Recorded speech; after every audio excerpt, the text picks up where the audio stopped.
Bonjour à tous. Donc, dans cette vidéo, nous allons tracer la dernière fonction trigonométrique, c'est-à-dire la fonction coséquente. D'abord, le premier indice, c'est bien sûr le fait de connaître l'équivalence. Donc, on va pouvoir ici réussir à tracer la fonction coséquente, sachant que coséquente est égale à 1 sur sin. Donc, on va se baser sur notre tracé de fonction sinus qu'on a déjà exploré grâce au cercle trigonométrique. Et on va réussir à en déduire la fonction coséquente exactement comme on l'avait expliqué pour la fonction séquente un petit peu plus haut. Donc ici, sachant que notre fonction coséquente c'est 1 sur sin, la première chose qu'on va essayer de trouver c'est les asymptotes. Et on sait qu'il va y avoir une asymptote à chaque fois que la fonction sinus va être égale à 0. Donc ici, on a plusieurs endroits où la fonction sinus est égale à 0. Donc on les identifie. Et exactement vis-à-vis, étant donné que la fonction coséquente, c'est 1 sur sin, à chaque fois que la fonction sinus vaut 0, on va avoir une asymptote verticale. Donc ici, je vais les tracer. Donc ici, j'ai tracé les asymptotes vis-à-vis les différents zéros de ma fonction sinus. Donc quand sinus valait 0, ça impliquait à ce moment-là qu'on avait une asymptote pour la même valeur de x pour la coséquente. Autre information qu'on peut aussi réussir à déduire donc à partir d'une fonction sinus, lorsque ma fonction sinus va valoir 1 et moins 1, donc à différents endroits, juste ici, donc, juste ici, ici, et ainsi de suite, donc finalement mes sommets. Qu'est-ce qu'on sait? Ben, notre fonction coséquente, c'est 1 sur sinus. Donc lorsque ici, j'ai 1 sur 1, ça va être égal à 1.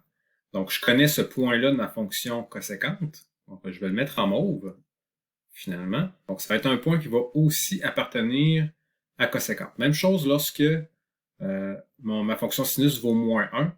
Donc, ça veut dire que précisément, exemple, ici à moins pi sur 2, ben, je suis dans une situation où est-ce que coséquente vaut 1 sur moins 1, parce que mon sinus vaut moins 1, et ça, c'est égal à moins 1. Donc, c'est un point, ici, en y, qui appartient également à la fonction coséquente.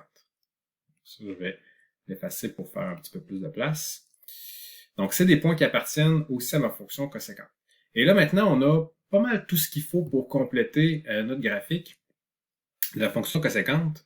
Donc, à partir d'ici, un point que je connais, que je sais qui appartient à ma fonction coséquente, je sais que ici, je vais devoir me rapprocher de mon asymptote. On peut tout de suite rajouter comme information qu'on connaît les signes, parce que ma fonction sinus, disons dans cet intervalle-là, elle est positive, ici. Ça veut dire que 1 sur sinus, ben, si j'ai 1 sur quelque chose de positif, ma fonction va être positive. Également ici. Ça peut aussi être vrai dans la partie négative. Donc, si ma fonction sinus est négative, ben 1 sur quelque chose de négatif, ça va me donner quelque chose de négatif. Donc, ma fonction coséquente aussi, elle est dans le négatif. Finalement, on peut peut-être terminer le raisonnement en se disant, si je regarde, exemple, de pi sur 2 jusqu'à pi, ben, ma valeur de sinus est comprise entre 0 et 1, et en fait, elle se rapproche de 0. Ce que ça veut dire, c'est que plus je progresse, que je passe de pi sur 2 vers pi, ben, plus je suis en train de diviser par un nombre qui est de plus en plus petit, qui va tendre vers 0.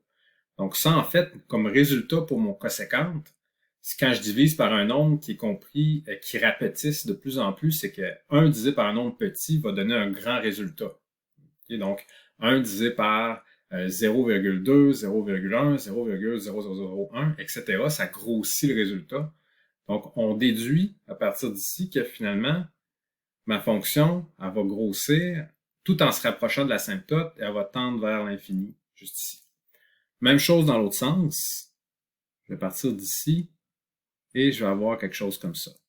Donc, c'est sûr, c'est à la main levée, mais ça donne un peu l'allure de notre fonction. Même principe ici, je divise par un nombre qui rapetisse et qui se rapproche de 0. Je sais que ma fonction coséquente est dans le négatif.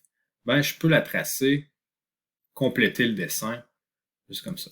Donc, uniquement avec des arguments logiques, etc. Donc, ici, j'ai complété les autres tracés des autres portions d'intervalles de 0 à pi. Donc, on a plusieurs intervalles de longueur pi et j'ai complété les dessins. On peut aussi aller observer la fonction, l'application GeoGebra pour voir est-ce que le résultat qu'on a déduit logiquement ici à partir de la fonction sinus pour tracer la fonction conséquente, est-ce que à quoi ça ressemble officiellement, donc avec un logiciel de géométrie dynamique. Eh bien ici, je peux tracer ma fonction sinus. Comme on en a discuté, on avait la fonction asymptote vis-à-vis les zéros de ma fonction sinus. Et finalement, le tracé de la fonction conséquente, on l'a juste ici. Donc, c'est exactement ce qu'on obtient, mais en beaucoup mieux tracé, beaucoup plus joli. Mais malgré tout, c'est exactement le résultat qu'on avait obtenu juste ici. Donc, ça confirme bien que ma fonction conséquente a cette forme-ci, de cette façon-là, avec différentes asymptotes, etc. Donc, ça termine cette vidéo sur la fonction conséquente.